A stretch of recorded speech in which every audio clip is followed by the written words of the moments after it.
Yes, sir. Mr. Horne, how are you? Doing good, man. Got 2.5 inches of rain today.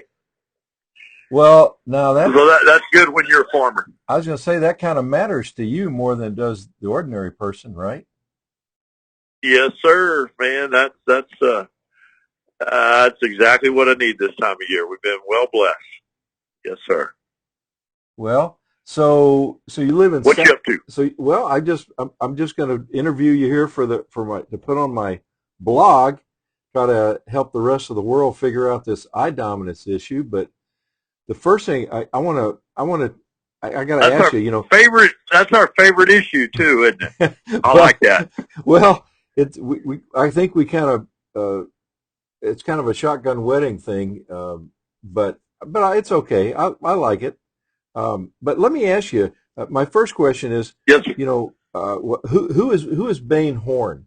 The reason I put it that way is because I haven't followed the NSCA shoots closely over the past few years. I used to, you know, 15, 20 years ago, I followed them pretty closely, but I haven't paid much attention to them lately. But all the big guns, like Wendell and Zach and Corey.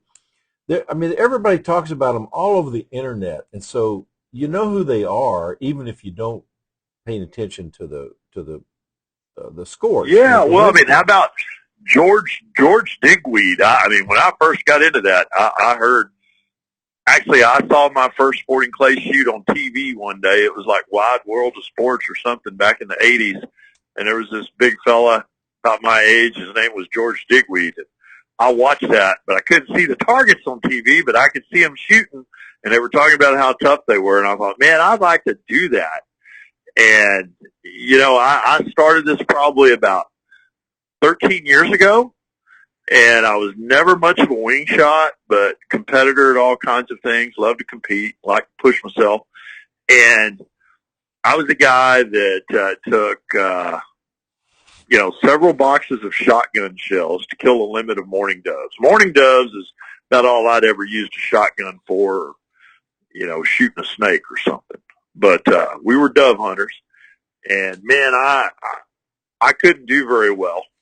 And I got the invite to do a little shotgun shoot. We kind of started in skeet, and it grew from there and turned into, I've learned of sporting clays, and that's when I got started.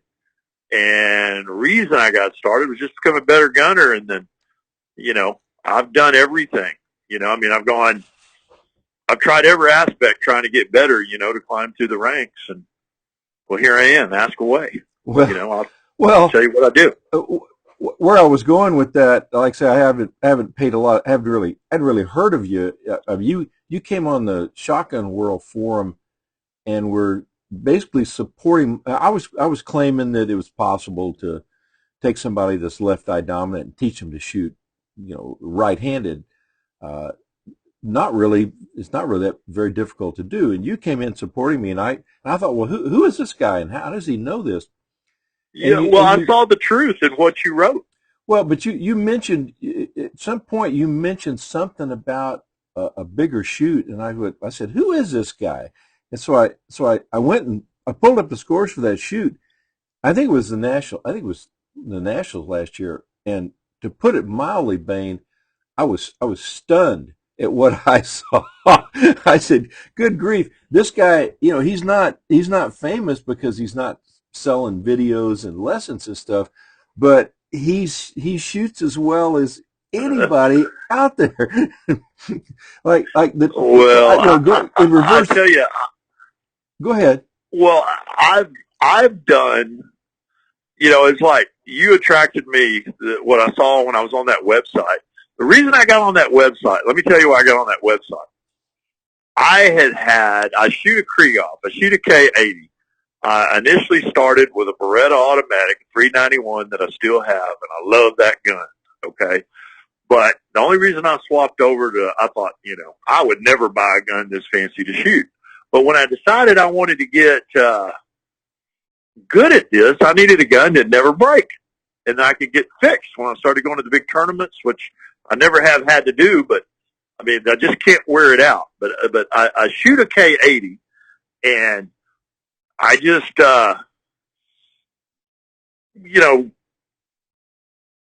well, yeah, I'm off track now. Exactly with what train of thought, what we were talking about. But you were, well, we're exactly where we. How long have you been shooting the K80?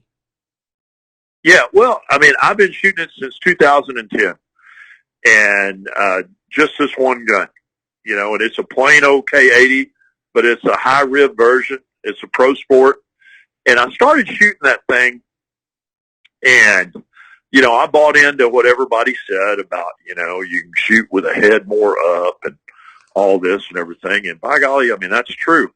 I'm kind of a tall guy, kind of got a long neck and stuff.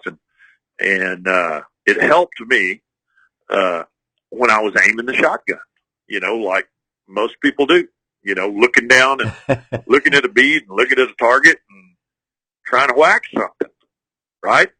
And so you admit that you were aiming at those birds. Yeah, yes. I initially started.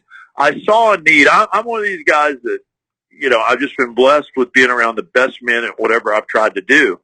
I'm drawn to them. It's like when I saw that discussion on the shotgun page. Oh, now I remember what it was. I was looking for an old set of 34-inch Krieghoff barrels for an old fixed choke set of barrels that Krieghoff used to make. I put together a gun like that one time, just shot lights out for me with flat rib and stuff. So that's why the only reason I was on that shotgun website was to put in the Krieghoff forum with all the Krieghoff gurus out there. Hey, does anybody got an old safe queen that's just been living in a safe that hadn't been messed with? That's the old original Krieghoff 34-inch fixed choke barrels, not the parkours, but the old sporter. And I'll probably pay you more than what it's worth if you want to sell it. And that's how I was on there.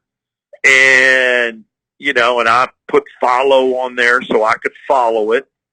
And, I don't know. I was looking around. Some guy answered. This led to that. So I started poking around on there. And one day I saw this discussion on there, occlusion or no occlusion. And I laughed and I looked at that and, wow, I mean, I saw me on both sides, the guys that wanted to occlude and the guys that said, hey, and there wasn't many of them that said, hey, don't occlude. And I go, wow, I've been over in that camp and now I'm on this camp. So that's how I met you, wasn't it, on that? Oh, yeah. That's why I was on the website. So. And that's where I met you. And then I started posting and I got attacked and you got attacked. And anyway, that's, why I'm shooting a gun and how I got on that shotgun website. That's how I met you. Yeah.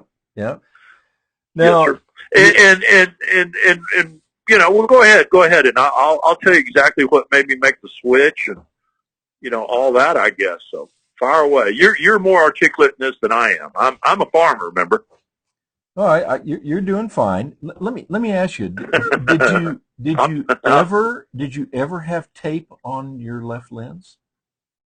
Well, I tell you, the first thing I ever tried, a guy told me, he said, put a little chapstick right there because you're left eye dominant.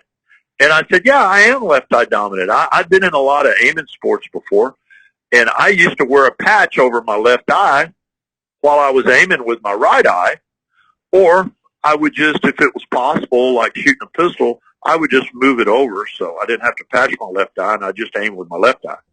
But for the most part, if you're an aimer and you're right-handed and left eye dominant, you do need to occlude your left eye because you're using the sights. Yep. So there's a lot of truth to that argument. All these guys that are aiming with their shotgun, they're right. They need to patch their left eye if they're, right-handed, left eye dominant. That's a no-brainer. You're supposed to if you're aiming, but we all know we don't aim the shotgun. Okay, so he talks you into putting smearing chapstick on your lens. Yes. How long did chapstick? How long did you do that? Oh, I played with that just a little bit of time, and just right away I realized, well, man, I can't see very good. I don't have both full vision. And probably what taught me, and I'm going to back up a little bit.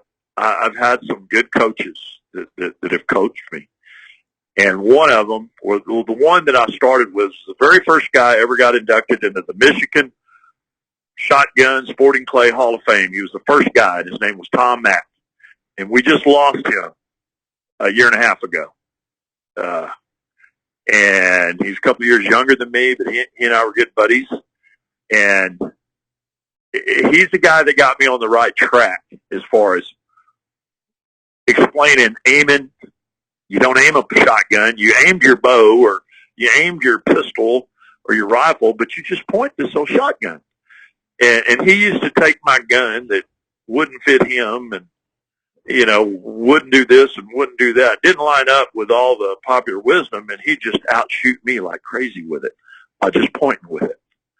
And, man, that got my attention. So it didn't last long, the tape or the chapstick or whatever. I went all in. And I found out that what Tom actually kind of taught me, he and I kind of learned it together. Tom was a pre-mounted shooter. He shot pre-mounted all the time. But he loved to shoot FTASC, and I loved to shoot FTASC too. And my best scores would come at FTASC, and his best scores would come at FTASC.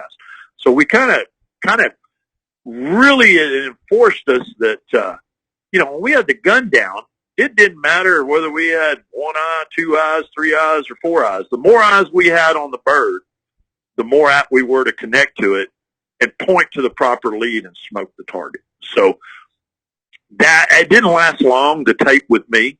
I just shot dismounted most all the time. And unless it was a FTASC tournament, you know, I was legally FTASC a lot lower, but all the time I was out of my gun a little bit every time I initiated a shot. Because when I stayed in the gun, I had a problem with aiming, you know, target, that type of thing. Gun barrel relationship to the target. I was trying to see it instead of feel it. Do you think you still have that problem if you shoot a gun up discipline like trap? No. If I stay in the gun the whole time, it's a battle. So I just have to move my whole point further away from where it needs to be. You see, you think about this. When you're out of the gun, your whole point, you can point your barrels to exactly where your break point's going to be. But they're not, that old bead in that rib is not in your way. It's down below you, so you don't see it. You've got both eyes on the target. But if you're like shooting trap, pre-mounted and everything, you know, yeah, it's a battle. It's just like I went to a little fundraiser shotgun shoot here a couple of days ago, and the targets are, you know, we call them, well, what would we call them? Pretty soft. You know, there wasn't much lead required or anything like that. They were close. And those are the hardest targets to shoot because it's so easy. There's so much barrel awareness on these little close targets. You want to revert back to, you know, B clay, B clay, B clay, boom, you know, that kind of thing. But anyways, it was just, those are actually harder for me to shoot. I have to pay attention more than when I'm shooting these big, you know, targets at big events that can exploit any weakness you have, like the U.S. Open or National Championship or the Texas State shoot. Texas State shoot's about like going to nationals because, you know, there's a good shotgun shot on every corner in Texas, Ralph. I don't know if you know that or not, but you go to Houston, San Antonio, boy, there's some boys that can shoot. Oh, it's the biggest state for sporting clays. Always has been. Yes, sir. Yeah. Well, I don't know where we were kind of going there, but that's Tom had taught me to, you know, point the gun. But it's been a battle because I'd argue with you. I'd have a slump in my shooting maybe. I get to trying too hard, and somehow somebody would point out, well, you're looking at your gun. Man, I'd argue, I am not looking at my gun. I do a lot of practicing at a place that's a resort that if they're sporting clay shooters, they've all heard of it, every one of them. It's called the 74 Ranch Resort. It's a place that offers second to none wing shooting, but it's got a sporting clay range that is just amazing. And the fellow that runs the place and kind of head shotgun guy there that just knows a tremendous amount about how to point a shotgun. His name is Milo Abercrombie, and he's taught me. He'll stand there and we'll sit there and shoot and get to arguing and say, boy, you're looking at your gun. And I mean, he and I have learned this together along with what Tom had taught us of this process of truly being able to point the shotgun and let, I'm from the camp that says, one of these guys that says you need the bead on your shotgun. You need everything that's on your shotgun. You have to have muzzle awareness. But muzzle awareness is only for your subconscious. The only awareness you have as a shotgun shooter is what you're looking at, that target that you're going to hit, right? I mean, that's you and I share that view, correct? Well, I know we do. That's how where I'm headed though. I shot forever without a bead. That's what Tom used to make me do to keep me from looking at it. So we just took it off. And that was great. It was fun. But every once in a while, there was something my subconscious was asking for, and it wouldn't know where my gun was. You know how you hear maybe some other coaches and stuff talk about muzzle awareness? Well, what's the first thing that you think of? You think, well, where's my barrel pointed? Where is my barrel, right? So you're going to look for it to see where it is, right? Well, I believe that the only awareness you ever have of your barrel is the feeling of where your barrel is. Does that make sense? I don't know if I can articulate that right. That's exactly what I tell my kids, Bayne. Exactly. I tell them. In fact, because I can't talk to a kid about their subconscious. I tell them. Yeah. I had a new kid come out first time just a few days ago. And he'd been shooting in another little kids program, kind of a rinky-dink program, but his dad wanted to get him into something a little bigger. And I walked up, introduced himself, and the next thing I know, I said, sure, he put him on the team. He'd love to have him. And he's 13 years old, and I take him to Skeet Low 7, and I say, okay, I go through the safety drill. He's fine. He's keeping the gun down range. He's keeping his finger off the trigger. We're good. I said, okay. I had him do a practice with no gun in the shell, and I said, okay, now here, put a shell in. Let's shoot that target. And he immediately goes up. Swing, stop, bang. And I said, okay, let me interrupt you here. I'm gonna teach you how to shoot a shotgun without seeing your barrel at all. You're gonna learn to point your gun purely by feel. Because like I said, I know from shooting leagues at night that if you can't see your barrel, you cannot hit the target. But also know that I learned that the hard way too. Yeah, go on. I mean, I know exactly what you're talking about. And that's what I want you to clarify, because I don't think people really understand what you and I are talking about. They will say, "Oh, I don't look at my barrel. I never look at my barrel." And I go, "No, you don't understand. The way I tell them, I say, if you're noticing your barrel at any point after you call pull, at all, in your peripheral vision or whatever, if you're noticing it at all, you're screwing up." Now, you tell me what you think. Okay, exactly. While we're on this train of thought, I can't juggle too many things at one time. I'll get confused here, but exactly what you said. But let's do this. I think the nighttime example is great, because I would do everything right during the day and I just smoke targets. But say I get to shoot off at night. I think, well, God, I'm just getting old. I'm getting ready to turn 60, but maybe it's my vision, and that cataract that's in my right eye, and I shoot right-handed. But, man, at night, and this is at my local gun club where I play a little bit and shoot, we have some nice lights, and we'll shoot a little 5-stand at night. But they built a real nice pavilion. I live down here in South Texas where it's super hot all the time, and shade is a welcome thing, okay? Well, they built this real nice shade cover over us, and what it did, it blocked our lights from shining on us or on our gun. Yep. And if you were a bead watcher, these were not too tough of targets. You'd do pretty good. But if you were an instinctive pointer like I am and you are, I'd point out there and I'd find myself missing a few that I just shouldn't be missing. Well, I came to the realization and the truth that whatever, if you want to put a true glow bead, something bright, some kind of fiber optic or a big old white bead like McCreegoff has, more power to you. I used to be from the camp, nope, you don't need a bead. I can just shoot a broomstick, man. And you can. You can. When the light's good. When the light starts varying and stuff, what I want to say is your subconscious needs everything that your conscious needs to see. So you don't want to make your shotgun invisible, okay? If it's visible to your conscious eye, very well, now your subconscious can see it. Now forget about it. Never look at it again and look at the target. And what was happening was my shotgun barrel was disappearing to my subconscious. That's why while I'm consciously looking at the target, my hands didn't put the gun in the right place, and I'd shoot and miss. Yeah. But, you make that connection. So it's a vicious thing.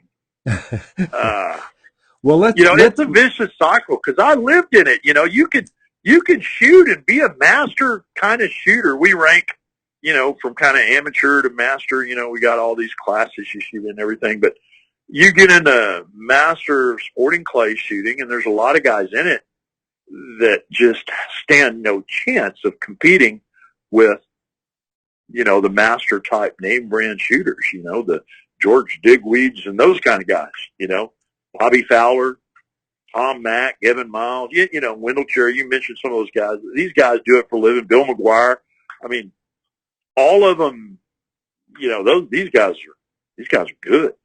And but it's just crazy how you can compete with them if you ever get down what you and I are talking about.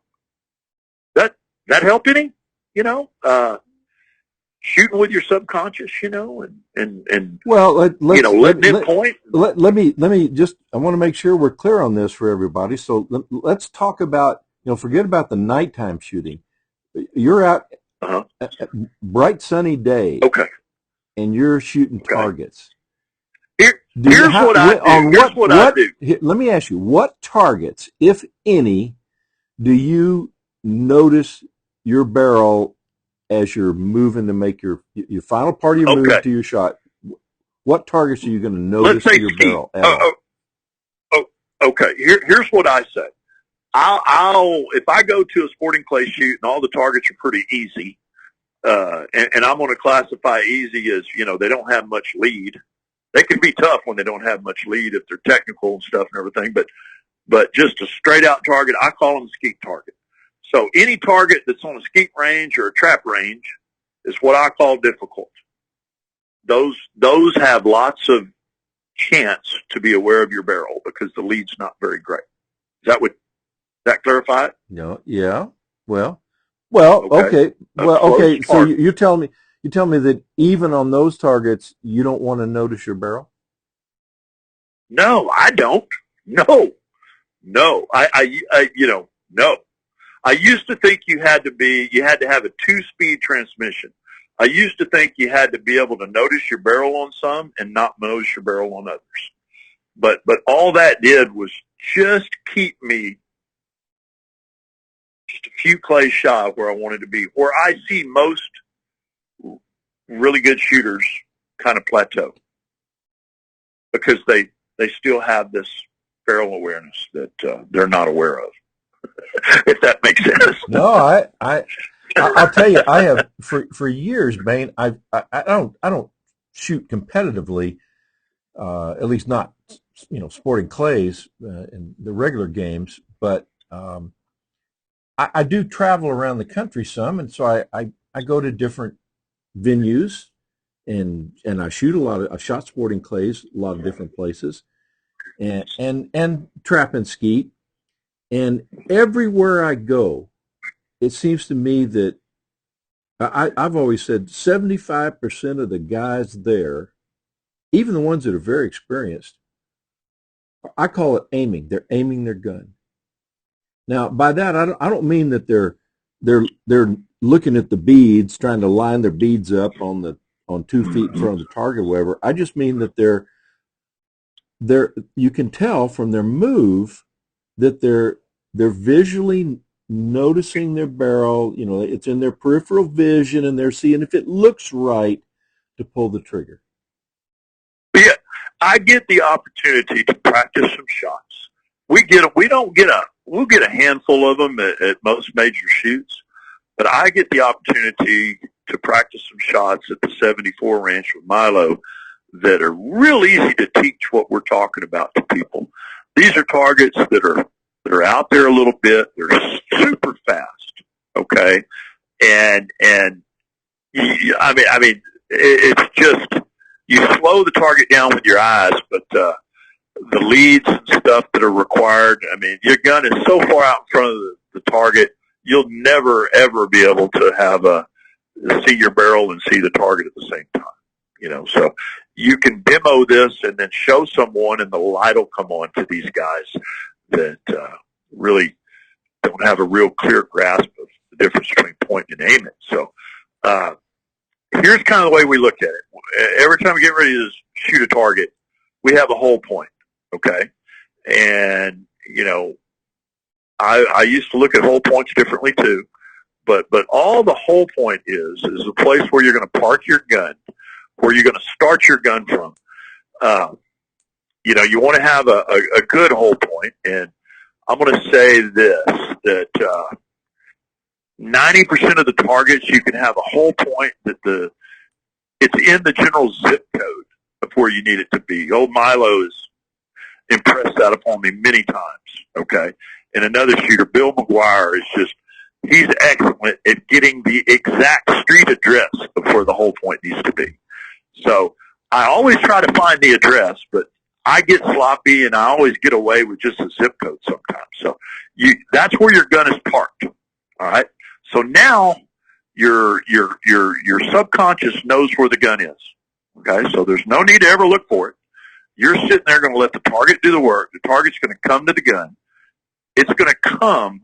You're going to feel the gun and feel the target, and the gun's going to go off. You're going to make the right move regardless if it's you swing through it or, you know, that whole point dictates whether you swung through, you swung up, you swung over, or whatever. And what I was going to get at a while ago, picture this. If you're a right-handed guy like me and you got a right-to-left target, okay, you get out in front, and if this target is very fast and has a lot of lead, you're looking across your gun anyways if you want to hit it. You're never looking down your barrel. I mean, you can at skeet, but, you know, skeet doesn't have much lead on anything. But some of these sporting targets that are arcing and transitioning and curving and, you know, there's just this weird line. Well, all you have is a place where you park your gun so you know where it is. You let it do its thing, and you make a move and break it wherever you want to break it. It kind of just simplifies everything. You know, I don't want to get into talking about all these different moves and stuff, but that's how I approach every target, with a whole point, which is either hopefully an address, but generally the zip code will work, park my gun there, and let the target do the work, come to the gun, move and kill it. That's what I do. And I keep all my attention, both eyes. Sure wouldn't want to cover one up with a piece of tape or something. I want both my eyes locked on that bird, and if it's a right to left, I'm looking across my gun. I just always tell myself, Milo used to tell me that, you have a bad problem. You miss a lot of right to lefts because you're not looking across your gun. So I instantly just look across my receiver, park my gun way out there in front at some zip code, and I watch the clay comes towards me. I move and kill the target. It's just crazy easy. Funny how easy that is to do. That makes sense to you? You know, if you're a lefty, you know, you want to do the opposite. But for me, left to rights are a lot easier than right to lefts, you know, because you tend to not look across your gun. But I guess what I'm talking about are just, I have ways of tricking. I want that subconscious to work all the time. So I trick my conscious self into just looking at the target, and it doesn't matter what eye I'm using, man.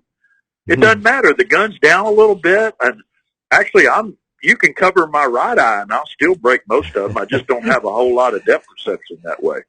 But you could put tape over my right eye, so I still had a little vision out of it, and I had a little depth perception. And, 95% of the sporting clay shooters, I can outshoot them with tape over my right eye and shoot right-handed with their gun. But because I'm relying on what both my eyes are giving me. Does that make sense? Well, it does to me, Bayne, because I'm a big advocate of that. Well, ask another question. I'll try to clarify it some. The amazing thing to me is, I got into this. I used to shoot. I was an NSCA member, and shot a lot of shoots, and was never very good. And I got tired of that, but I started. Well, I got roped into coaching. Well, first it was a couple of groups of women, and then it was kids, and I enjoyed that, so I stuck with it, and that gave me the incentive to learn how to do it. I wanted to be able to teach them, so I had to learn myself. And I've said a lot of times since that the best way to learn how to shoot a shotgun is to become a teacher of shooting shotguns, because you realize you see the mistakes in somebody else, and you don't realize that you're making the exact same mistake. Exactly. Yes. Because you can't look at yourself. But I kept at first. I would if I got a cross dominant kid, I would tape their off lens or sometimes move them to the other shoulder, and that just never worked out well. And finally, I got a girl that was strongly left eye dominant. Very just like strong. Me. Yeah. That was my next question for you is, how do you think you're strongly left eye dominant? What? Oh, yes, sir. I didn't know it. I shot a slingshot all my life left-handed as a kid. And it's just what I did. I didn't know that until I got into bow hunting, and that was a former hobby I like to spend a lot of time doing. But and I always did that right-handed. So now, I didn't do it instinctively either. I didn't shoot instinctive. I shot compound bows with sights and all kinds. I had every aiming apparatus you could on that thing to make me as accurate as I could be, and I had to occlude my left eye. My body was so used to shooting right-handed, I just couldn't go left. So, and my, I know it's fact. Whatever you are, right-handed, left-handed, dominance it doesn't mean anything in shotgunning unless you start taping up your eyes and doing all this stuff. And you're just drinking the Kool-Aid that I don't think people tell you these things to lead you wrong. I just think that there's not much understanding, and maybe some of the guys really don't know what they're doing to do it right, or maybe they just don't want to share it, because if people all started shooting this way, oh my goodness, there'd be so many good shotgun shooters, there's just so many people handicapped by this myth of dominance. Yeah. Occlusion and how to work your gun. It's tough because I've been through it a number of times. I did it the wrong way for a lot of years, and I watched other people. There were the big guru at my gun club for many years was a guy who would tell everybody who brought up the subject that between 70 and 80% of all females are cross dominant. So if you get a woman, you might as well put the tape on her lens to start with, because she's gonna need it. Wow. And it is a quick fix. If you could teach someone to be and that's where the people that are going to argue with what you and I are saying. There's a lot of guys out there that got a piece of tape on their glasses, and now all of a sudden they're a little bit better shot and they're doing pretty good. but they don't compete with me. All the guys I compete with, I've yet to see a piece of tape yet. But now all these guys I compete with, they tell people to put tape on their lenses. Oh, yeah. Okay? Because these people, a lot of these guys, make their living doing this and teach people how to shoot. Well, I know that I can improve you if I teach you a format of how to measure something and aim. If you're right-handed and not right-eye dominant, I know I can put some tape on your glass and improve you a little bit. But I'm not going to improve you to the point to where you'll be competing with me or their coach that told them how to do that. Yeah. They have to drop the tape, shoot instinctive, drop the gun a little bit, and they're ready to go. Look at the target. They got it. I've suspected for years that some of these guys probably are aware that eye dominance doesn't matter if it's done right, but they also know that if you take a guy, it's like Dan Carlisle says in that, I quote him, his interview with Russell Mark. He says, once you've been shooting that way for 3 or 4 years, it's nearly impossible to get them to quit.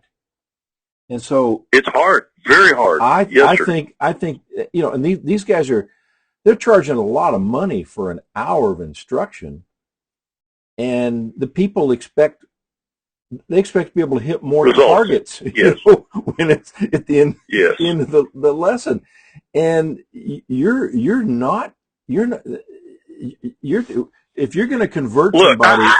You know how they keep up with registered targets and stuff? I know I didn't have 25,000 registered targets with NSCA, and I was on their USA sporting clays team. Okay, I don't do this very much, but this works.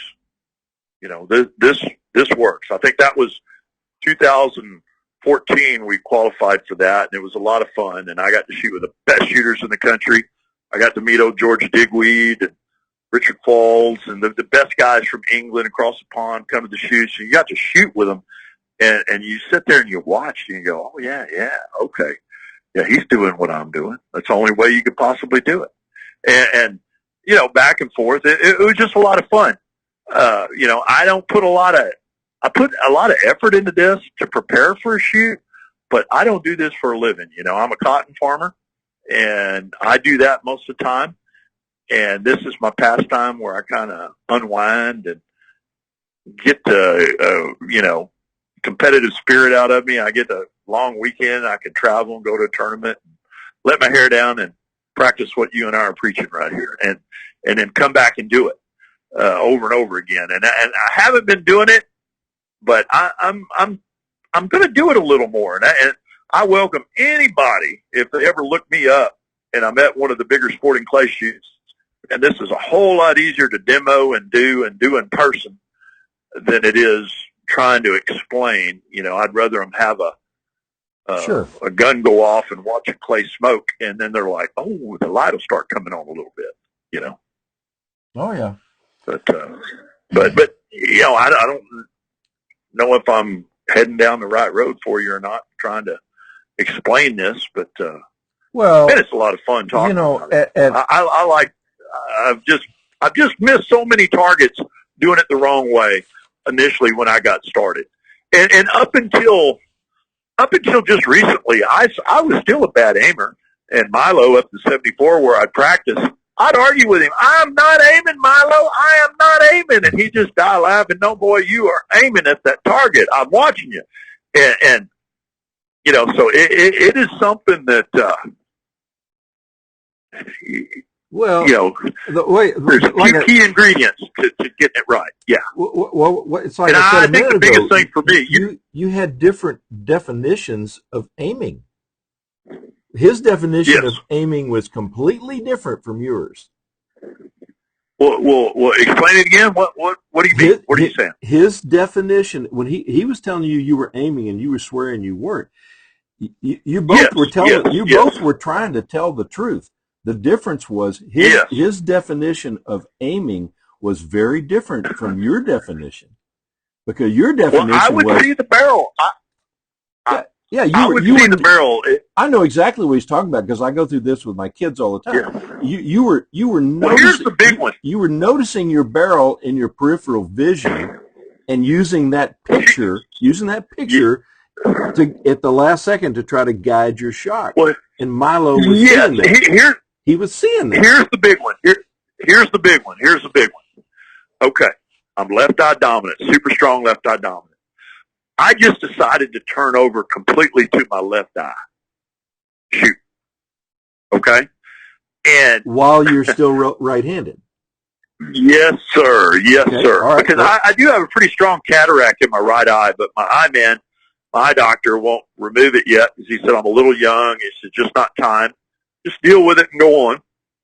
And I shoot a lot of corrective lenses. I mean, corrective prescription in my eyes. Yeah. I can't see anything up close, but I have pretty decent distance at range. But I correct to about to 20/20 in my right eye, close to 20/20 in my right eye with correction that has a cataract that is my undominant eye.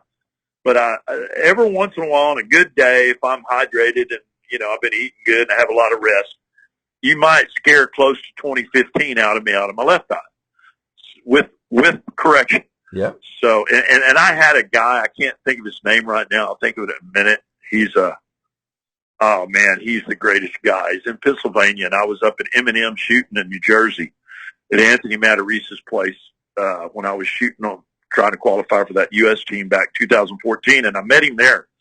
And he'll grind lenses, do all this stuff. He's a big trap shooter, ophthalmologist or whatever. I don't know the right term, but he does it all, And, man, he helped me and taught me a lot. And anyways, but back to this left eye thing. I'm going off on a rabbit trail here. We don't need to go down. But, okay, now when I look at my gun, since I'm completely committed to my left eye, I feel like I'm an advantage over you if you're right-handed and right eye dominant. Because if I ever look at my gun, I see the left side of my gun. I see two barrels, and I'm going to miss by a mile. Yeah. Oh, yeah. Does that make sense? Yeah. So to me, it's not a handicap. It's an advantage being left eye dominant, real strong, and having good vision. Because I know days I don't have good vision, I don't shoot real good if I'm tired, not well rested. But if I do my part and get well rested, drink a lot of water when I'm shooting, I'm ready to go. It's no handicap. I just use that left eye, I turn it all over to that left eye. I drop the gun down to where I'm not looking at it, and then I just bring it up and shoot. And I can hit those close lead targets where there's a lot of chance to see your gun and the target in the same picture. But those big fast ones or those big curving, looping Shondales, man, those are the easiest because, I've got that zip code hole point out there. I watch that target move. I move, and it breaks. All right. So does that clarify anything? Does that help? At the Texas State shoot here a couple of weeks ago, I'm looking at my notes here. It says that you and Wendell tied for fourth place with a 188. Yes, sir. We had a 200 target shoot. We didn't get to shoot all 200 targets of them. There was a big rain event when we were there, and it flooded one of the courses. So everybody didn't get to shoot them all, and they gave us a few free targets. So I bet we probably shot, across the board. Everybody got those targets. So right, yeah. Just give everybody an 8. Whatever. Yeah, and I think there was a couple of ties at 190. And then the guy that won the whole thing was at 192. So I was right in there close. And, Well, yeah, it seems like it's funny. You name that guy Wendell all the time. Every time I'm shooting good, there's always one guy that's just, man, right there or maybe a little better, and somehow it's him. Man, that guy's a good shot. I've never got to pick his mind on how he does it, but he and I are the same age. In fact, myself, himself, and Bill McGuire, we're all like right there, 59, 60 years old. So I know these guys are all, I've never seen tape over any of them's glasses, and I'm sure they got good vision, but I don't know what they do, prescription or, contacts or what. But well, Wendell, of course, he won the U.S. Open as I recall. Yeah, that guy's in the great shot. main event. I think you were. He had Wendell and Derek tied at 190, and you had a 184. But that was out of 347 M class shooters. I mean, yeah, that was the one. Well, this is the one where we all shot together, and I got to shoot with, I shot with good guys. I shot with Nicholas Berry, shot with Anthony Matarese. I can't even remember who all I shot with. Everybody I shot with, you've heard of. They're all good shooters. They super squatted us all together and stuff. And it was real funny. That shoot had I didn't listen to what I'm preaching right here today. That shoot had a big tower on it, a big lift with a high target. And I didn't pick a zip code to put my gun. I got scared of this one big target, and I thought, well, man, I can hit that. I can hit about everything. But, I didn't make a plan. I dropped 5 targets on this one station one day. But after that, I shot pretty strong. But that shoot was great. It had something for everybody. It could find any weakness you had. I mean, they had targets set that were just custom made. You could crash and burn on any station if you weren't ready for it, And that one got me. But, yeah, that was a good shoot. No, Wendell shot really good. I think he only dropped 10 targets the whole time. Yeah. That's a pretty tough shoot. Well, but I see that the tough shooters shoot big on the big targets because they do it right. Now, if you have these softer shoots, and I'm going to call it skeet and trap, and I'm no skeet and trap shooter. They'd hand me my lunch, a good skeet or trap shooter. I'm not the guy that's going to shoot 400 straight or maybe even 100 straight. But I guarantee you I'm going to scare 98 to 100 straight shooting skeet or trap. But that don't cut it, shooting skeet or trap. Sure, right. But I shoot sporting clays, and you could miss a few. You just can't miss a lot. But this style of shooting, pointing, and there might be an argument that, there's some great skeet shooters that I'm sure measure targets and hardly ever miss. But, you and I aren't talking that. We're talking being competitive in sporting clays and shooting instinctively. Or at least that's what I'm talking about. So I'm not preaching to those men and women. I don't know much about that sport, but I know I could be close to competitive at it. But none of those great guys could be we wouldn't even know who they were if they came and shot with us at events like the U.S. Open. Right. You know what I mean?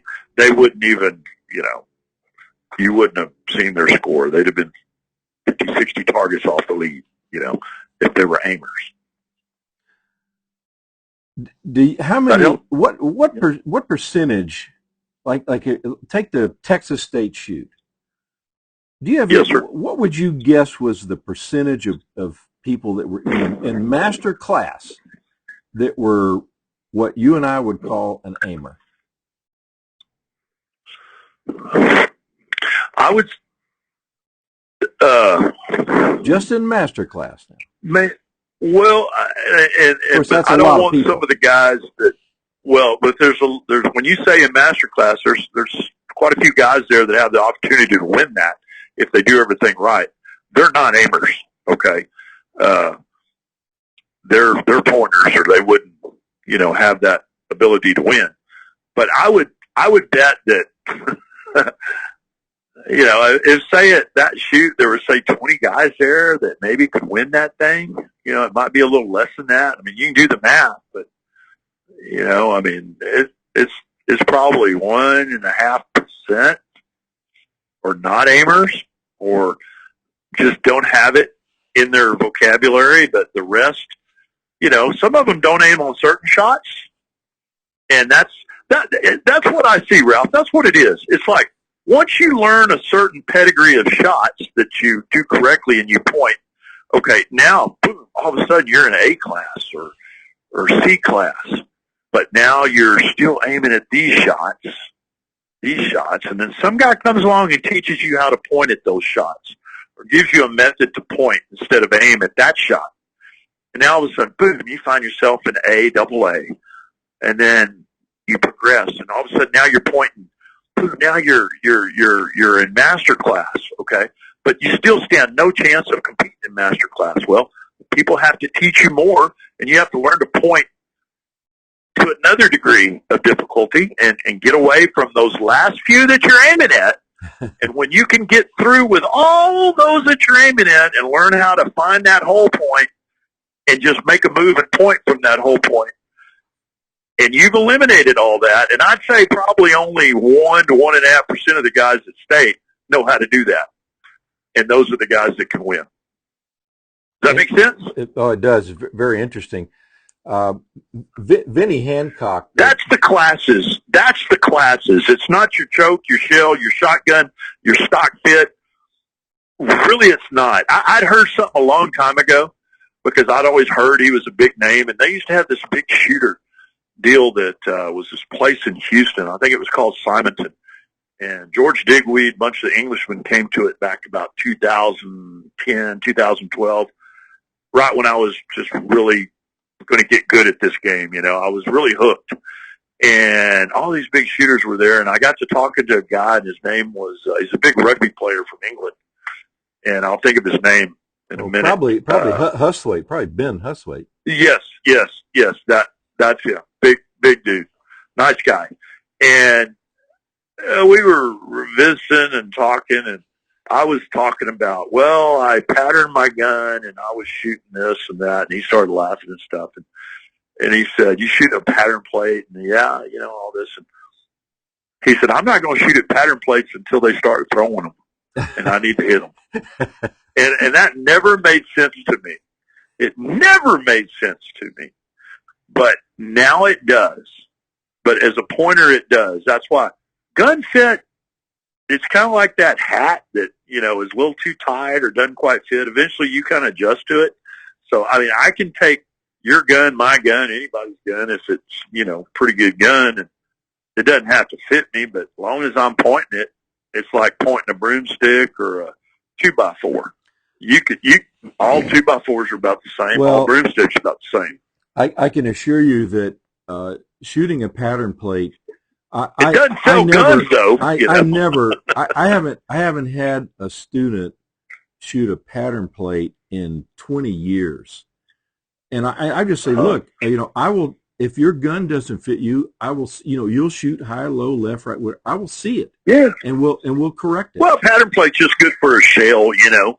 Maybe you go, is this shell any better than that shell? If you question whether your barrels are regulated properly and they both shoot to the same spot, okay, fine, go shoot a pattern That's what plate. it's for. You're right. But anything else, I don't want anywhere near it. I was going to tell you earlier about the girl I had. She was 12 years old and was fiercely left eye dominant, and I was able to work her through it by getting her to intentionally miss the target. We were shooting trap targets, and she was off to the left 4 feet on every bird. I mean, I locked the trap down, slowed it down, and she still, I mean, I could not move her over from, I mean, she might be as little as 3 feet or 2 feet to the left, but she could not make it because she was seeing the gun. Even though I'm telling her don't see the gun, she is seeing it because your subconscious hasn't learned yet how to use the two images, so it's going to use the dominant one. But I finally got. And you don't have those big leads. You don't have the big lead advantage. No. I do, because you get the gun way out of the way and it's harder to see it. You know, it's easier to do what I do. But anyway, so I get her to shooting just lights out. I mean, she's just doing great, and we're gonna go to the Junior Olympics in Colorado, and I mean, I know she's gonna do real well in that really young age group, you know, under that U15 age group. But anyway, we go down to Renton, Washington, because there's a bunker trap there for a 4-day weekend. And we have a great time, learn a lot. The kids all improve. We all are going to the airport to fly back to Anchorage, and her dad says, well, we're not flying back. We're going to drive over and see some friends. We're like, oh, okay, we'll see you at practice next week. And we all fly back, and well, so the next week, the gal shows up at practice, and she's got, her dad had bought her a nice Perazzi, used Perazzi, real nice gun, beautiful stock on it. She shows up with that gun, but it now has, she's right-handed, it now has It has a stock with, I mean, we're not talking how much cast to the right it has. This stock is on like a 40-degree angle off of the barrel. They found a pattern plate. Did they find a pattern plate? I knew exactly. I saw that, and my mouth just dropped open, and I said, "What in the hell did you do?" He said, "Oh well, we drove over to Montana. This place, I won't mention names, but this place, it's famous for being able to fit shotguns, and I wanted to have a stock made." Well, the guy didn't know what he was doing, so he puts this left eye dominant kid shooting the pattern plate, and he's got it with a tri-stock, and he just keeps moving it over until he finally gets it to line up with her left eye. Oh yeah. So she's fine now. She can hit right on the pattern plate where she's supposed to.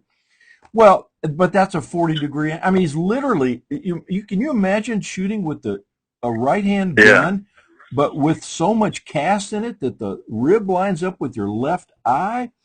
And I said, you know what?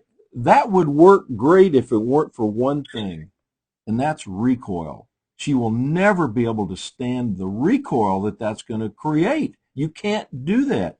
And why didn't you ask me anyway? So, well, Ralph, it goes back to pointing or aiming. Well, I had her pointing. I had her pointing just fine, but when somebody tells her to shoot a pattern plate or any kid, they're gonna aim every time. I don't want to say anybody's wrong here.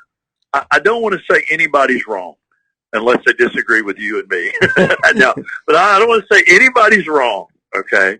Because what the aimers are saying about gun fit and all that are right. They're right. I mean, you can move the sights and get sighted in, and man, that thing will just, shoot perfect. But man, there's next to no targets you shoot that way in sporting. And here's my guess. I bet if you were a trap shooter and you're trying to shoot those 400 straight or a skeet shooter 400 straight, whatever it is you have to do to win or get to the shoot off or whatever it is, it sure better fit. Okay, because I got a feeling you're closer to the aiming world. But when you take a guy like me that probably has a gun that doesn't fit that good, it's regulated. It shoots perfect. Okay. But I'm not so much worried about fit because it's kind of, I'm pointing, but my targets are all so moving. It's all feel. It's all feel. So I'm just feeling that old 2x4, that broomstick, and I'm just moving it out to where it needs to go and letting it fly. Well, Bayne, I'll tell you, be close. I might shoot 390, 5 out of that 400 of skeet. But that's that's not going to get you a cigar at a skeet tournament. I'll tell you, at the Browning Briley, the prelim, you shot a 90. You won it with a 98. Now, I think a lot of people are going to be amazed to hear you say you don't really concern yourself much with gun fit, and yet you can break 98 out of 100. And your scores your scores have been you're always in the 90s.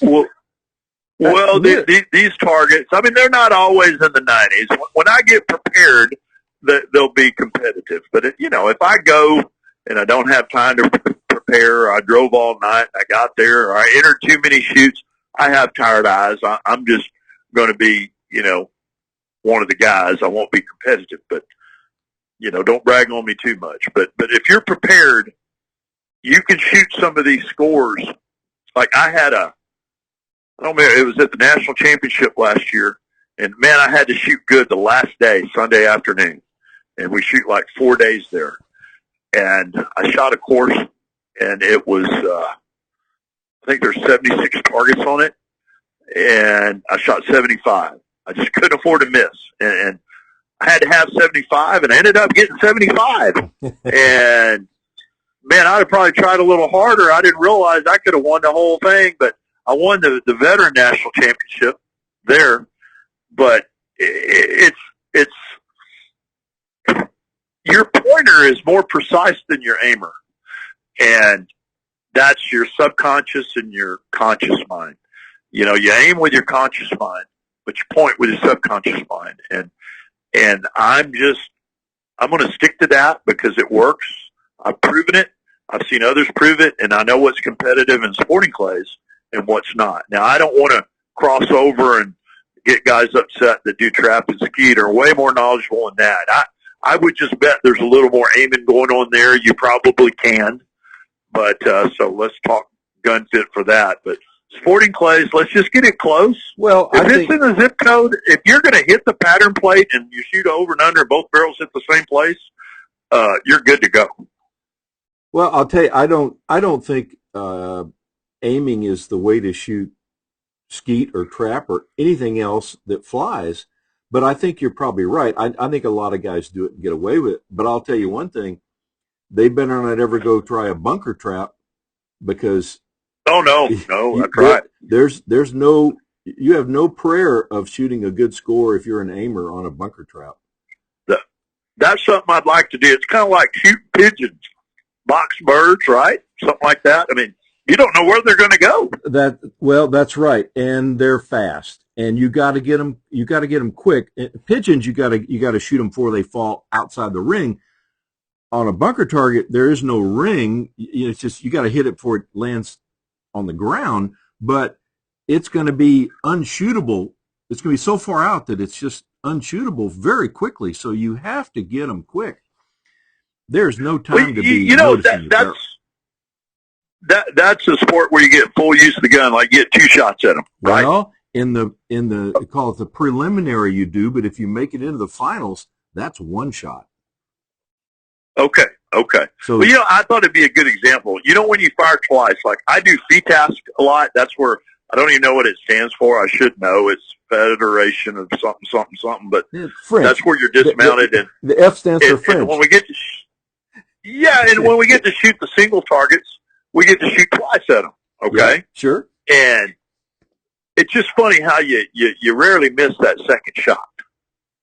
It's like if there's going to be I guess it'd be propensity would be the word or something to aim one. It's going to be the first one. And then after that, you're looking at the clay and it didn't break. And now the clay is getting ready to hit the ground. It's getting ready to go behind a tree. It's getting ready to be too far to even hit. And you're just going to make a move and shoot, and you always smoke it with that second shot. Or here's the other example. Well, but Bayne, let me stop you. Wait a minute. Hang on, because you hit it. That's an extremely, to me as a coach, that's an extremely important point because too often the shooter doesn't learn anything from that. They do that. Okay.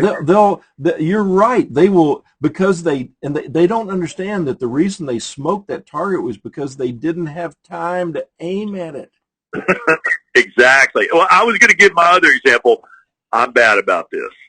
I don't know if you've shot 5-stand a lot, but say you're shooting 5-stand. You've got 1, 2, 3, 4, 5 stations you're going to shoot from, and I like it when they name the targets A, B, C, D, all that instead of 1, 2, 3, 4, 5. Because sometimes I mix the numbers up with the station versus the number, and you're sitting there going, "Oh, I'm getting ready to shoot number 2 target." I'm looking at it over there, and I'm all ready, but actually I'm shooting the number 5, what it should be. And when I call pull, I see nothing, and all of a sudden I catch out of the corner of my eye, number 5 was pulled over here because I was looking at my station number instead of my target number.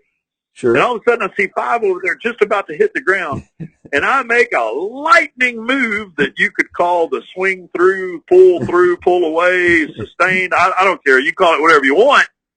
And boom, I shoot, and it smokes 6 feet off the ground, and it's like, whew, man, I should have missed that one. But how did I hit that? Same way. Yeah. Right? Yeah.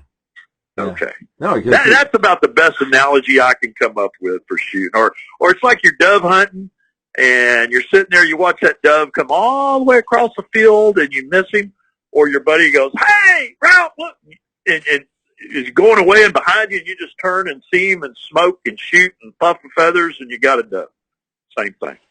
So where have you seen the toughest targets at a big shoot over the last few years? I mean, is it? Well, I haven't been to that many shoots, Ralph. I haven't been to many that we used to have. the best was in Houston, Texas, at the Greater Houston Gun Club. They had a tournament that was their signature tournament they had every year called the Diamond. And it might have been the Diamond Classic, something, the Diamond. They still have it. But they were running off people because the targets, there were some guys, trying to think of his name, he passed away. Jeff Foster, he's a good guy from Austin. He used to set the targets up. And these targets were so crazy. They were great. They were all hittable. They weren't far, and they weren't invisible. Most people think far targets and invisible targets are tough targets, which they are. But you can have good targets that are very tough that you walk away going, I don't know why I didn't hit those. Well, that's the way the Diamond was. And winning scores would be very low 90s, high 80s. You could win. And what I noticed, and I had a buddy there in Houston to always say, hey, man, you need to go to England and shoot. You need to shoot European targets. They will fit you. And I go, what do you mean? Well, they're like the Diamond Classic targets. And I really never understood that. If you go to an aiming match, I generally would get beat pretty good, and I'm going to call that soft targets, just like me going to a skeet championship. I'm going to get beat pretty good. But if you go to a real deal sporting clay shoot where you just have to instinctively point, I'd find out that, man, I'm competitive. This was, initially in my shooting when I started pointing correctly. Man, I can compete with these guys. But I really didn't know what brought me to the game. But it was that naturalness of wanting to point instead of aim that I would generally do. And so I love tough targets. And the Diamond would be the place.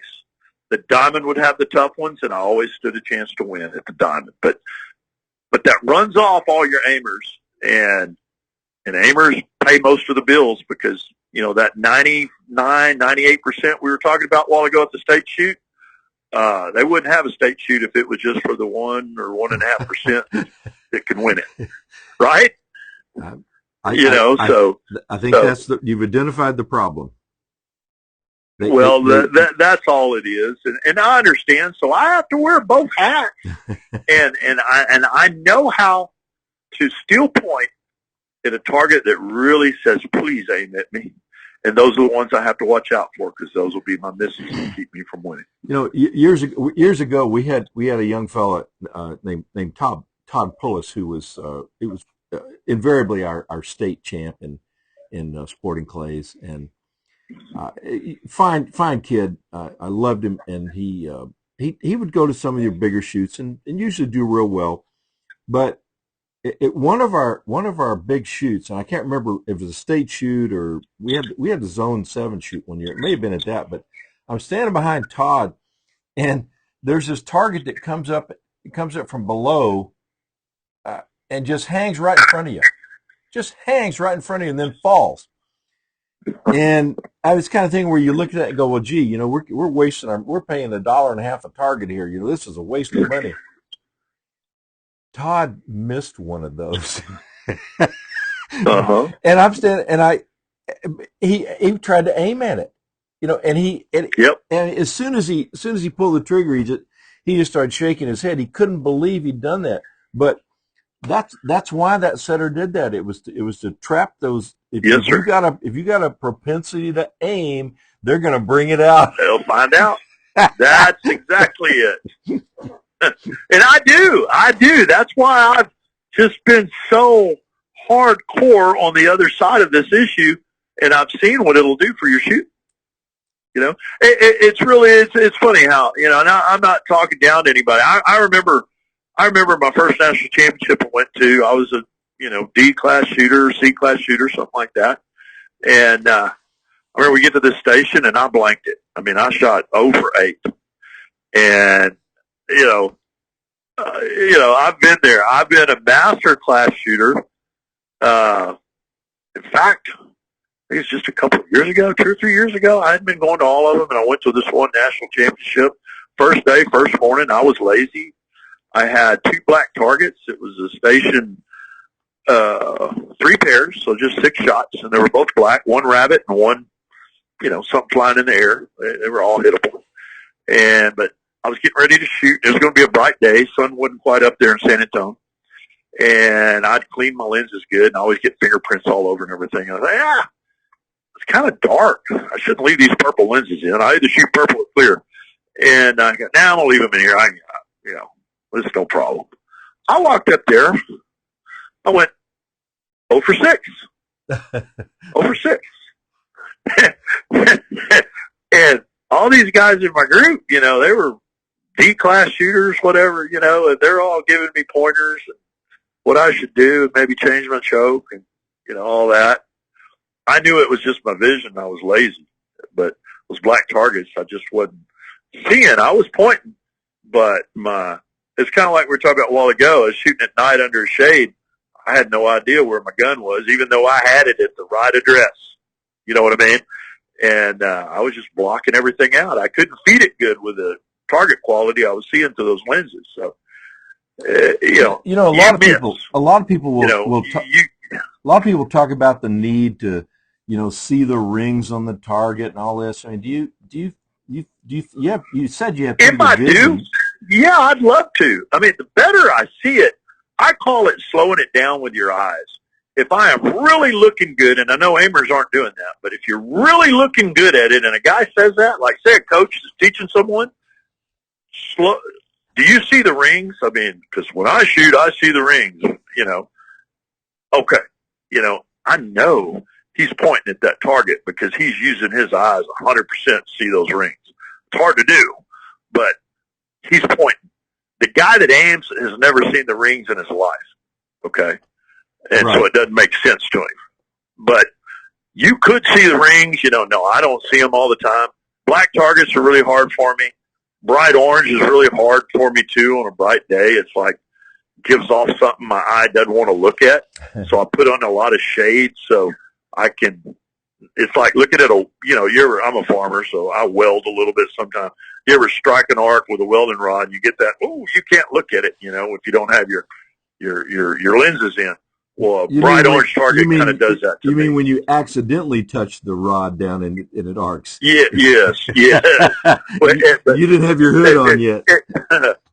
Well, at my age, the target that is just great for me, and gosh, I'd stand a chance to whoop them all if they'd all shoot those kind of yellowish green targets. I love that target. Yeah. That target just soothes my eyes. I lock on it. And I don't miss those, so no, I don't see rings, but I see the target varyingly. So all I can say is you want to just do something with your eyes that lets you want to be soothing to look at it and look at it hard. But if you're seeing the rings, I guarantee you're pointing. That help? Do you ever give any thought to reading the target? The line? No. The only thing I do, as far as reading the target goes, that just tells me what address I'm going to park my gun at. Okay. The target's going to go from A to B, but it might take a curve to get there. Well, I just need to know, because all I do is shoot pairs, okay, and I have to break one and then move and break a second one. So I always position my body to finish for the second pair, generally. Sometimes, a target setter will look to try to twist your body up. Sometimes I'll take a step just to shoot the second target, so I'll put my body in a good position. So all I do is find a hole point. So if you call that reading the target, but I'm not looking at the line of the target or anything like that, because when you say that, I'm going to have the gun online, maybe, if it's a straight, fast target. Oh, it's going to be right there where it goes by that leaf or that bush. I want to break it there. Well, my gun is going to be just a little back from that, right there on that line, ready to go. Okay? But if it's this big curver, it's not going to be on the line that the target's on. It's just going to be in an address somewhere that I'm going to move and launch from to go break the clay. Well, to take your, I hope that helps. Well, take your big curver, your Shondell that goes up, loop right and goes up, left or right, Shondell that's out there a ways, and you hear so many guys will talk about, cutting the top of the arc off with their swing, and don't, and they say don't try to swing on the arc. And I started that way. Yeah, you could draw a box. You could draw a box out there, say a square box, and as it comes through, it's going to come through in this quadrant of the box. Now you're going to shoot that corner of the box. Okay, I understand all that. I was taught that way, actually, and it worked. It helped get me from D to B to C to A to, on through the classes. In fact, I took an early lesson before I ever shot a sporting clay lesson with that fella, Pete Blakely. Bought his book, read all of his methodology and everything, and he was kind of an aimer, a gap shooter, and he taught you how to do all that, and that worked for an aimer. But what works, because that's why I'm saying people that aim aren't necessarily wrong. But when the level of competition's gotten to where it's at now, you can't compete aiming. Yeah. You have to do what you and I are talking about. Yeah. And I'm just so sold out on it. I mean, my proof is in what I do. I don't do it a lot, but when I go do it, I'm generally successful is I do my part.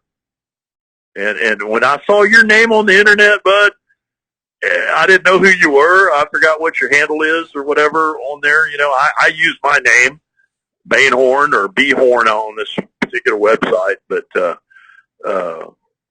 I didn't know who this guy was, but I go, man, I'm going to agree with him. And I didn't, it's just like here at my local gun club. I've got a buddy or two that are excellent shotgun shots. They will argue with me all day long about this point and aiming thing. but there's only one of us that goes to the national championship and even has a chance to even win. Yeah. The rest, they're going to have fun, and that's great. That's what you want to do. And sometimes I do that, but my competitive spirit is I want to know the most I can about any subject and then sort through all the junk and come out with the pure stuff. It's well, at last year's nationals, you shot in it. There were yes, close to 2,000 shooters, I think.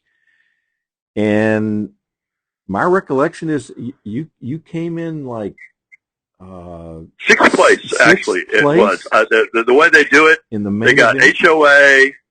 Yeah. They got like the guy that wins it. He's high overall. Then there's the second overall, and then third. Yeah, runner up. That's what they call it, and then third. Yeah. And then they do Master 1, Master 2, Master 3, down to about Master 10, and then after that, you're just positioned on the way down. Right. Well, I was Master 3 at that. Yeah. And I was proud of that. I was the oldest guy in that quadrant by far. And that's amazing. Because you. Well, thank you. If I'd have done my part, you only have what I did. You have a couple of get-ups, and then you're going to be looking at 6 candles on the birthday cake, right? July, I'm going to turn 60, but that's my goal. Try to win the national championship at 60, and because I see a lot of young guys in shooting, but I see a lot of older guys out there that are really good. If they would just implement some of these things you and I are talking about, I don't think they'd know who I was. There's a lot better shots out there than me.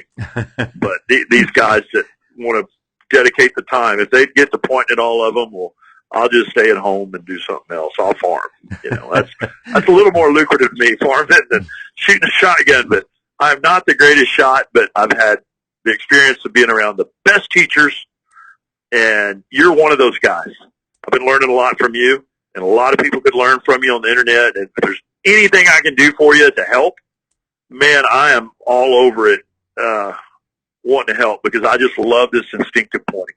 Well, I just enjoy coaching kids, Bayne.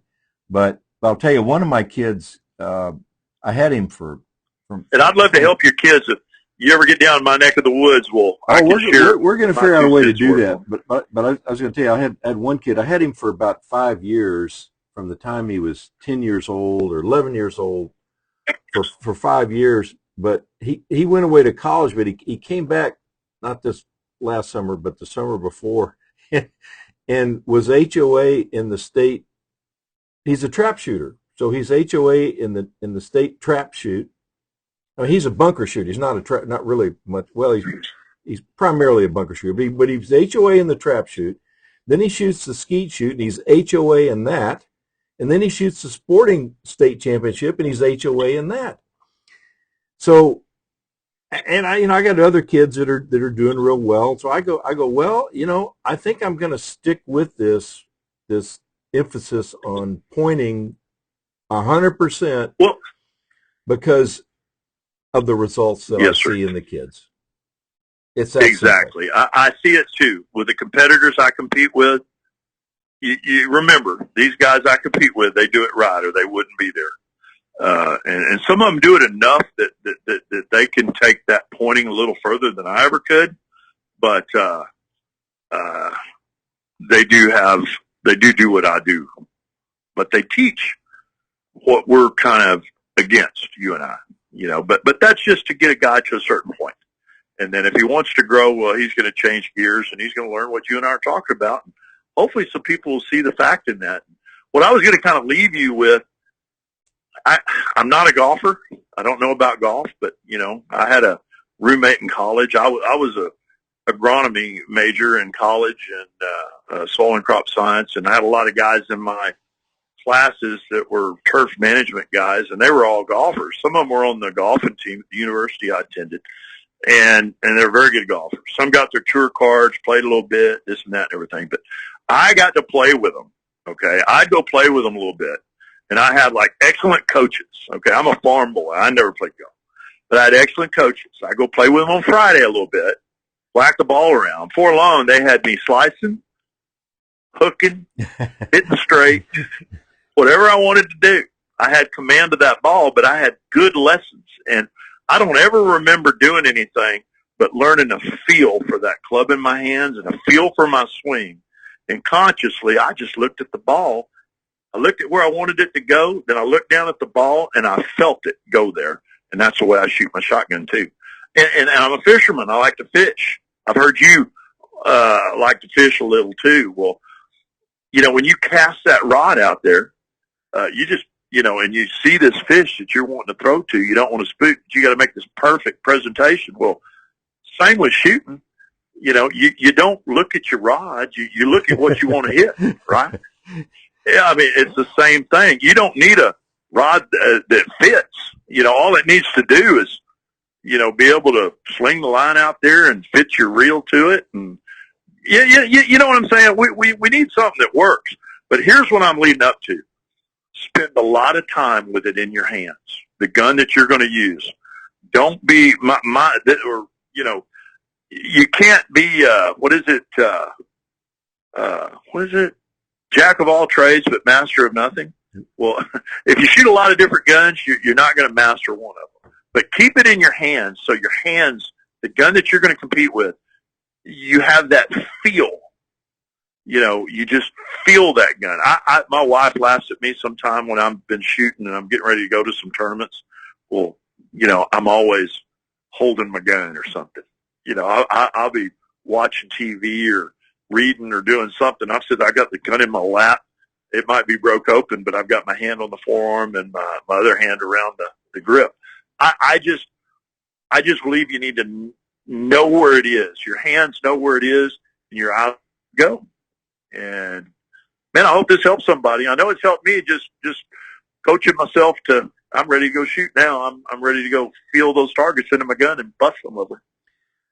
So when's the next big shoot? Is it nationals or I know you don't shoot that often, but what are you looking at? No, well, I'm going to go to nationals. Lord willing, I'm going to go to nationals. In fact, I need to sign up for it. They're getting so dang full right now. I wanted to shoot a few more, but I did sign up for there's a Southeast Regional shoot that's over in Georgia, the gun club I've never been to. And I can't think of the name of it right now. It's a long day's drive for me. I mean, it's 900-something miles away. But I'm going to go to that, see what I can do. That's the next one on my horizon. And then I'm going to be heavy into harvest then, my crops, so I won't be shooting. End of August, Lord willing, our crops will be out. Everything will be good. And that's when I do my best shooting, when I don't have to worry about, that paycheck that's out there. I get that crop out of the field, and I let my hair down a little bit and enjoy shooting a little. And I'll shoot probably another regional shoot, then I'll shoot that diamond shoot leading up to national championship. So wish me will. I'm gonna work towards trying to win that thing, and maybe repeat on that veteran thing for sure. Well, I guess I'll win the whole thing. I'll win the veteran deal too. But that's what I'm planning on doing. So that's my schedule. And I shoot on a few weeknights with some of my buddies that are wanting to learn what I do, and I try to teach them, but they're all worried about fit and choke and shells and all that. They don't want to listen to me, but yeah, if I ever help you, bud, man, I'm your guy. Well, I forgot to ask you what chokes you have in that K80. Let me tell you something. Here's what I did. I'm going to run back a little at the beginning of what I should have been, because I need to give credit where credit's due. Tom Mack, my buddy, and a lot of guys that shoot sporting clay, everybody that shoots sporting clay will know Tom Mack. Sure. He taught me most everything I know how to do and compete with. But I shoot 25,000 chokes, okay? That's all I've ever shot once I got pretty serious. I was a choke changer early on, and I was lazy, and a guy told me it won't hurt your threads to shoot over the threads. So if I needed less choke, I shot cylinder or 25,000s. And generally 1 ounce 7.5 will break anything they throw, okay? So that's what I shoot. Well, last year when a year and a half ago, Tom passed away, and last year got my crop out, and I decided, you know what, I'm going to go try to win that dang national championship for Tom. He never could do it. I'm going to do it. By golly, I'm going to do it. And I went to this big shoot, and I shot a set of barrels that were ported. I also have porting on my barrels, and I said I'd never do that because it's so filthy and dirty, but I think that's one of the best things I've ever done. I've got porting behind those chokes on my K80, and, man, that's what I do. I mean, that's all my setup is. But I think those porting holes did something for my game a little bit, with maybe just the recovery to the second shot, or made my gun smoother or funner to shoot, So I shoot an ugly-looking, dirty gun down on the end. It's always got a lot of plastic and soot on it, but I shoot 25,000 chokes, and I got tired of shooting over the threads because they got kind of gummy and whatnot, and I didn't want to mess anything up, so now I grease my chokes real good. The only reason I shoot an off-brand choke, I have all the Krieghoff titanium chokes for my gun, and that's what I always shot, was their 25,000s. But I had a cylinder bore choke that was a Krieghoff choke. And I go, you know what? I got a cylinder bore choke. That'd be a good thread protector. When I need an open choke, instead of shooting on the threads, I'm going to shoot cylinder, but I need something so I don't walk up to my next station that's a 50-yard edgy crosser and forget and leave cylinder in, because I've done that many times, okay? Yeah. So I got a set of black extreme chokes. They're a little bit longer. I think they used to make the Krieghoff chokes. They're great chokes. I shoot those 95% of the time, and the other 5% of the time it'll have cylinder in it for a little window fast rabbit shot or something over your head. And I do believe you need to change the choke every once in a while if you want to win. Sure. It might be that close, but it's not very often. I would say out of the, you got to say you're shooting 100 targets. There was maybe 2 stations, if you're shooting pairs of, 3 pairs on each station. So there were 3 targets there that needed that cylinder, and there were 3 over there. So 6 out of the 100 could have been shot with a cylinder bore. Yeah. That's my logic. That's how I play the game right there. Yeah. It works. It works. Well, Bayne, anything else? No, this has been a great afternoon. I really appreciate you. Me too. I really enjoyed this. It's taught me a bunch. And I look forward to getting down to Texas to get to see some. Come on, we're going to go to the 74 ranch. We're going to go to the 74 ranch. You're going to meet Milo, a guy that's an advocate of pointing, and you're going to have a blast. He and Tom Mack taught me everything about my shooting, and we're going to get in an AC, air-conditioned little Kubota, and that's what we're going to ride around from the stations. And that's what I do. I get my own little bubble when I go to a tournament. I'd like to walk around and shoot, but a lot of these shoots are too big. There's, you might have them miles between stations, some of them down here. And I like sitting in that AC, and I sit there and talk to my wife on the phone or talk to my men at work while I'm out playing and should be working, try to sound like I'm working, but I'm in there shooting a national championship or something. So you can come with me and do it. I'd love for you to ride with me. Won't bother me a bit. It wouldn't be a distraction. You come ride with me just as long as you don't push me or anything while I'm standing in the box shooting. I'd love for you to come shoot with me. All right. Well, Bayne, I know you got a rodeo to go to, so I'll let you get. But yeah, I'm not riding. I'm watching. Yes, sir. Oh no, I knew that. I wasn't worried about you riding. Okay. Yes, sir. All right, well, bud. I enjoyed it, Ralph. Thank you. Take care. Yes, sir. All right. I'll see you. Adios. Bye-bye.